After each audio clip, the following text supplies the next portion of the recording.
Olá, bem-vindos ao canal mais uma vez. Hoje a nossa aula será sobre a Lei Geral dos Gases Ideais. E eu vou explicar de uma forma diferente. Eu vou explicar demonstrando como que a gente chega a essa lei geral. Eu vou explicar fisicamente e matematicamente. Mas antes da gente dar início à aula, eu vou deixar aqui a mensagem do dia. A persistência é o caminho do êxito. Quem disse isso foi Charlie Chaplin. Esse aí que vocês estão vendo no GIF. Então, se você aí deseja fazer um vestibular, um concurso ou simplesmente finalizar o ano no colégio, tá aí então essa mensagem. Sumário de hoje.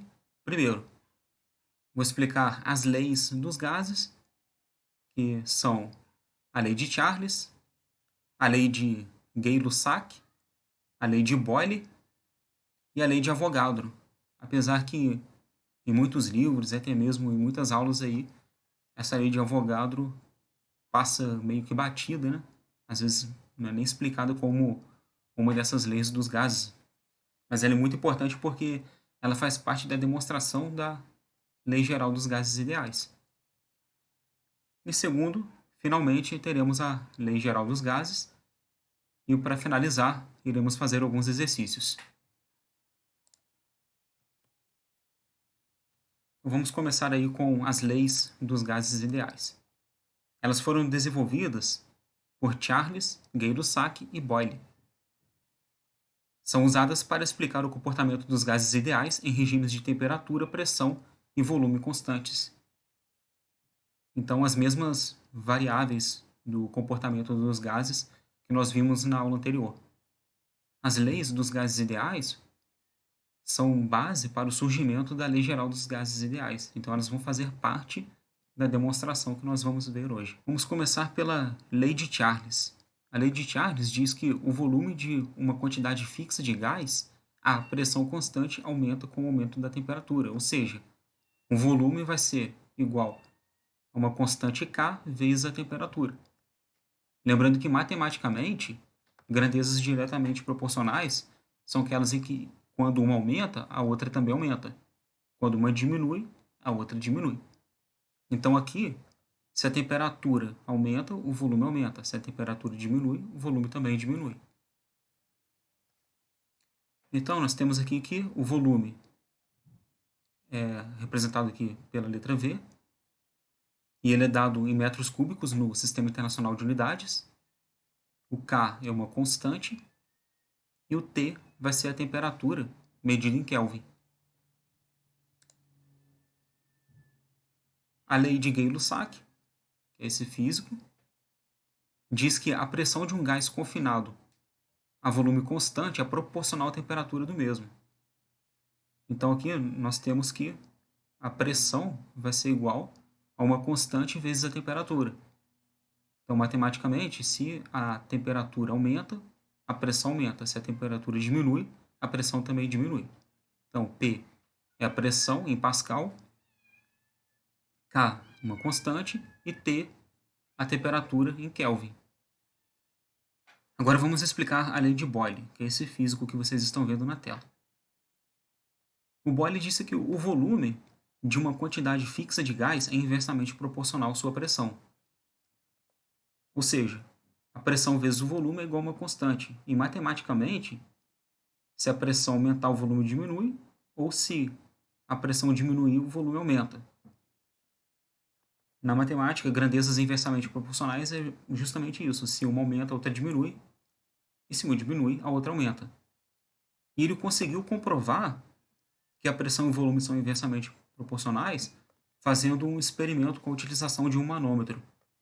Ele colocou um determinado volume de um líquido no manômetro com uma certa quantidade de gás. Esse líquido que ele utilizou foi o mercúrio.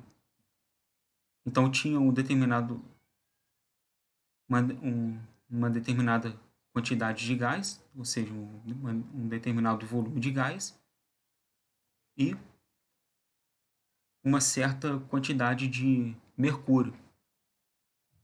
Só que quando ele adicionou o mercúrio, a esse manômetro, que é essa situação aqui, ele adicionou mercúrio. O que aconteceu? Uma pressão foi exercida sobre o gás que estava no manômetro.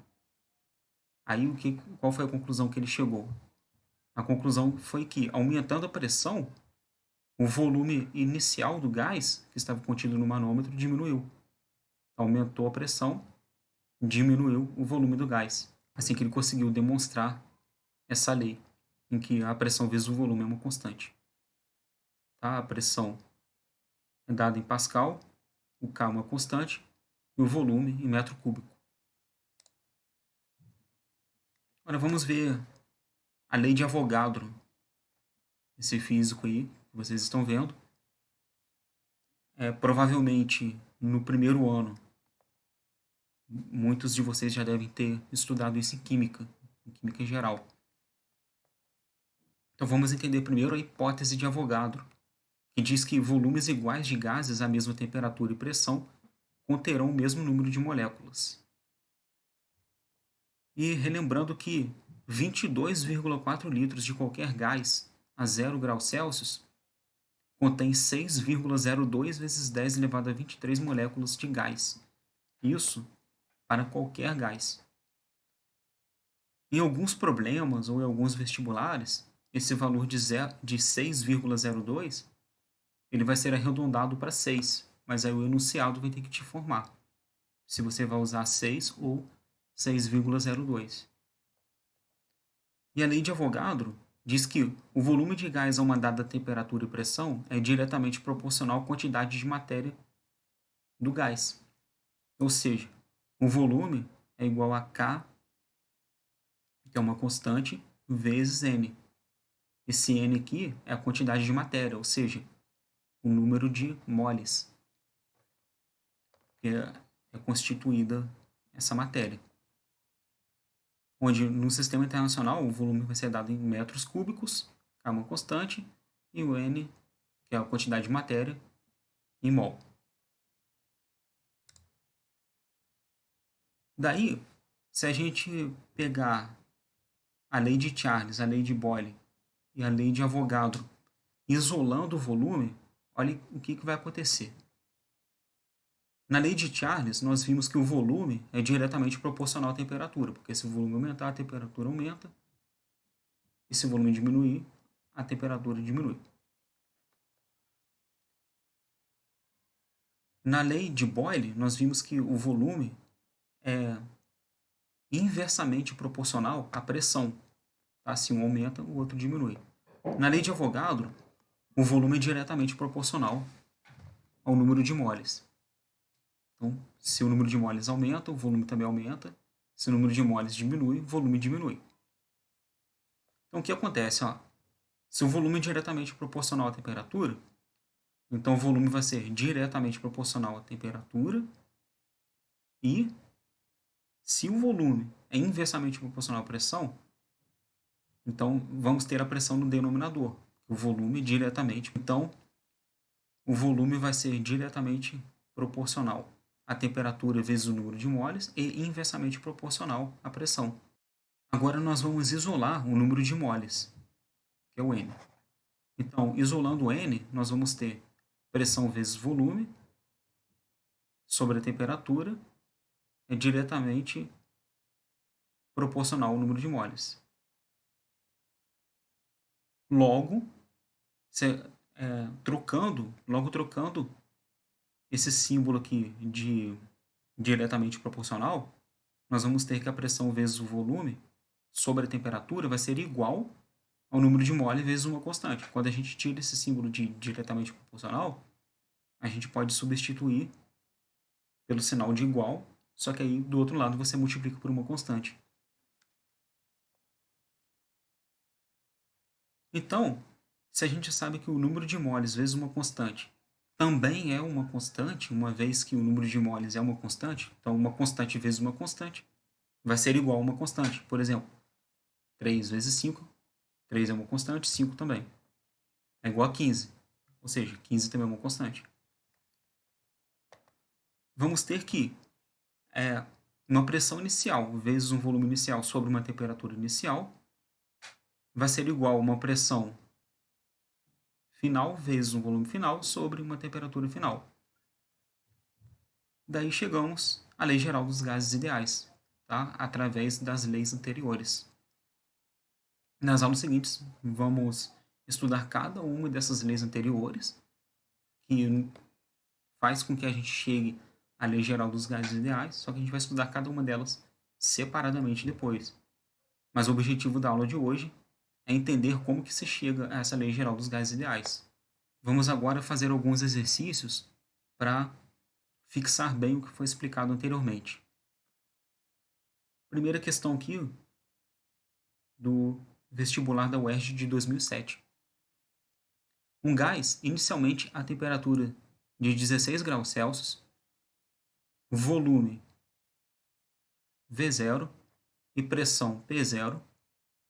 Se quiser falar O também pode, VO e pressão PO, sofre uma descompressão e, em seguida, é aquecido até alcançar uma determinada temperatura final T, volume V e pressão P.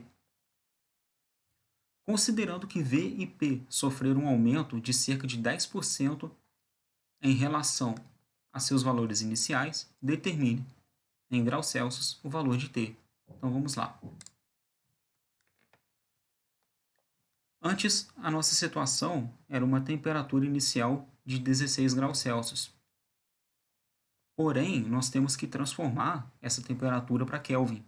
E nós já vimos na aula anterior que para você passar de graus Celsius para Kelvin, basta somar 273. Então, somando 16 com 273, vamos ter 289 Kelvin. Tínhamos um volume inicial V0 e uma pressão inicial P0. E depois, nós tínhamos uma temperatura T e falou que o volume inicial foi aumentado em 10%. 10% é a mesma coisa que 0,1. Tá? Então, 10% de um volume inicial é 0,1 volume inicial. Aqui no caso V0, né? Então, 10% de V0, 0,1 V0. Aí soma com 1 V0 que já tinha antes, vamos ter 1,1 V0. E o mesmo raciocínio para a pressão inicial. Se ela aumentou em 10%, então 10% de P0 vai ser 0,1 P0. Somando com o que já tinha antes, 1,1 P0. Então esse é o primeiro passo que a gente sempre faz para resolver com segurança qualquer tipo de exercício. Você faz um rascunho de acordo com as informações que estão no enunciado. E depois é só você colocar essas informações do seu rascunho na fórmula. Então, na fórmula que nós vimos, P1V1 sobre T1 igual a P2V2 sobre T2, vamos só substituir agora os valores. A pressão inicial, P0. A gente coloca. O volume inicial, V0, coloca na fórmula. Temperatura inicial, em Kelvin, 289. Aí, no segundo lado da equação, a pressão depois, 1,1 P0. Colocou. O volume depois, 1,1 V0. Pronto. E a temperatura depois, T. Agora, tudo que estiver na horizontal ou na vertical e que forem iguais, a gente pode cortar para simplificar a equação. Então, o volume inicial desse lado esquerdo, eu posso cortar com o volume inicial do lado direito. A pressão inicial do lado esquerdo, eu posso cortar com a pressão inicial do lado direito. Então, olha como que já simplificou bem. Aí vamos ter somente a temperatura aqui, esse T maiúsculo, como a nossa incógnita do exercício, do problema aí. Como eu cortei esse numerador todo, quando isso ocorre, sobra o número 1, né? Então, multiplicando cruzado, ó, 1 vezes T vai dar T. Multiplicando cruzado agora, essa diagonal aqui, ó, 289 vezes 1,1 vezes 1,1. Multiplicando isso tudo aqui, vai dar 349,69 Kelvin. Porém, o enunciado pede a temperatura, que é o valor de T, em graus Celsius.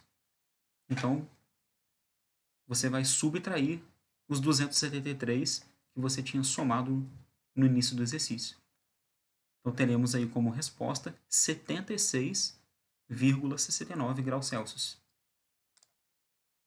Mais um exercício da Mackenzie 2001. Certa massa de gás perfeito, contida em um recipiente de volume 2 litros, tem temperatura de menos 76, tem temperatura de menos 73 graus Celsius, sob pressão de 38 centímetros de mercúrio. Essa massa gasosa é totalmente transferida para outro recipiente, de volume 1 litro. Para que a pressão do gás nesse recipiente seja de 1,5 atm, devemos elevar sua temperatura de... Então aqui nós temos que interpretar bem o enunciado para não errar o exercício, né? Quando ele fala devemos elevar sua temperatura de, significa que ele quer saber o tanto que a temperatura tem que aumentar. Então olha aí a interpretação. Outro detalhe é que tem unidades de medidas diferentes, né? Para a mesma grandeza você tem unidades de medidas diferentes.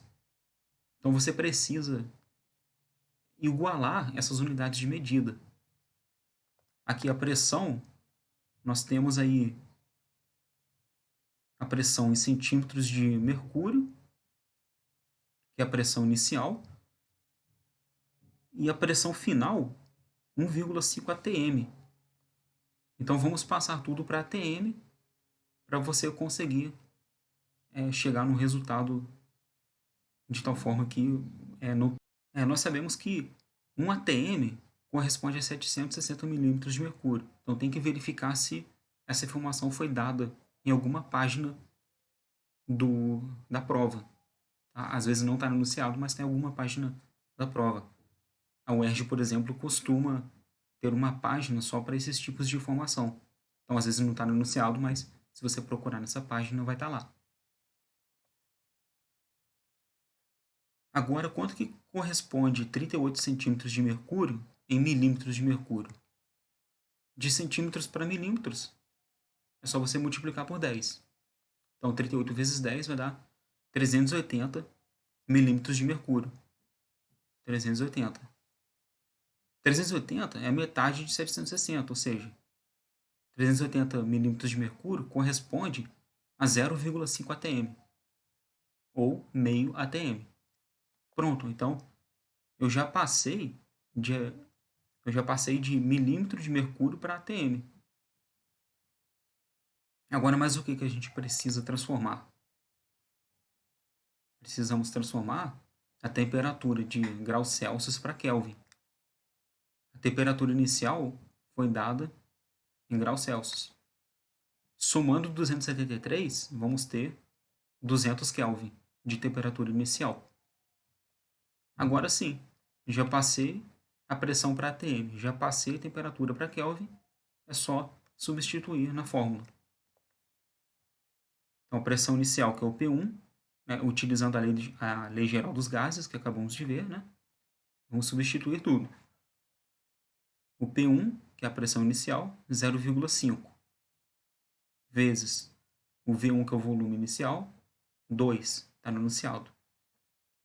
Temperatura inicial, 200 Kelvin, que a gente transformou. A pressão final, 1,5 atm, está no enunciado. 1 litro é o volume final. Tanto o volume inicial quanto o volume final já estavam em litros, então não precisava transformar nada.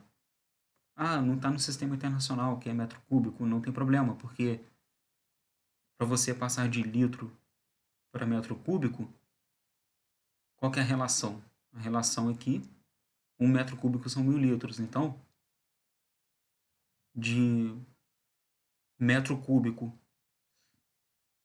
Para litros, você multiplica por 1000.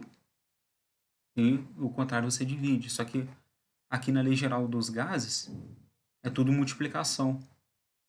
Então, se passasse para metro cúbico, ia dar na mesma, porque você vai, como você está multiplicando, você cancela. Né? Então, não teria problema nenhum. Daria na mesma, então a gente pode deixar em litros. Agora, por que você tem que passar de graus Celsius para Kelvin? Porque você soma, então não vai dar na mesma. Se você não passar para Kelvin, que é a temperatura termodinâmica, vai errar. Porque você não multiplica na hora de transformar e nem divide. Então você teria um resultado incorreto. Pronto. Então agora é só você resolver essa equação aqui. 0,5 vezes 2 vai dar 1. 1 vezes T2, multiplicando cruzado, dá T2. 1,5 vezes 1 vai dar 1,5 mesmo. E 1,5 vezes 200 vai dar 300. Então, vamos ter a temperatura final igual a 300 Kelvin. Porém, todas as alternativas estão em graus Celsius. Então, tem que passar de Kelvin para Celsius, que é só subtrair 273, que vai dar 27 graus Celsius. Ah, mas não tem 27 graus Celsius nas alternativas. Por quê? Porque o exercício não está te pedindo qual foi a temperatura final.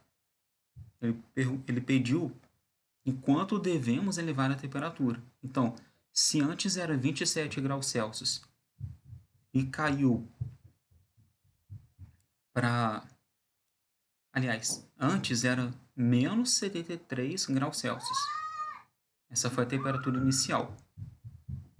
Aí ela subiu para 27 graus Celsius. Ou seja, ela aumentou 100 graus Celsius. Temperatura ele está te pedindo a diferença de temperatura. Né? Quando ele pergunta quanto elevou, de quanto devemos elevar, ele quer a diferença de temperatura. Que é a temperatura final menos a inicial. A final é 27 e a inicial menos 73. Então, 27 menos 73 é só você somar. Aumentou 100 graus Celsius. Então, você pensa diretamente. Ela saiu de menos 73 e foi para 27. Ou seja, teve um aumento de 100 graus Celsius. Portanto, a alternativa correta é a letra C.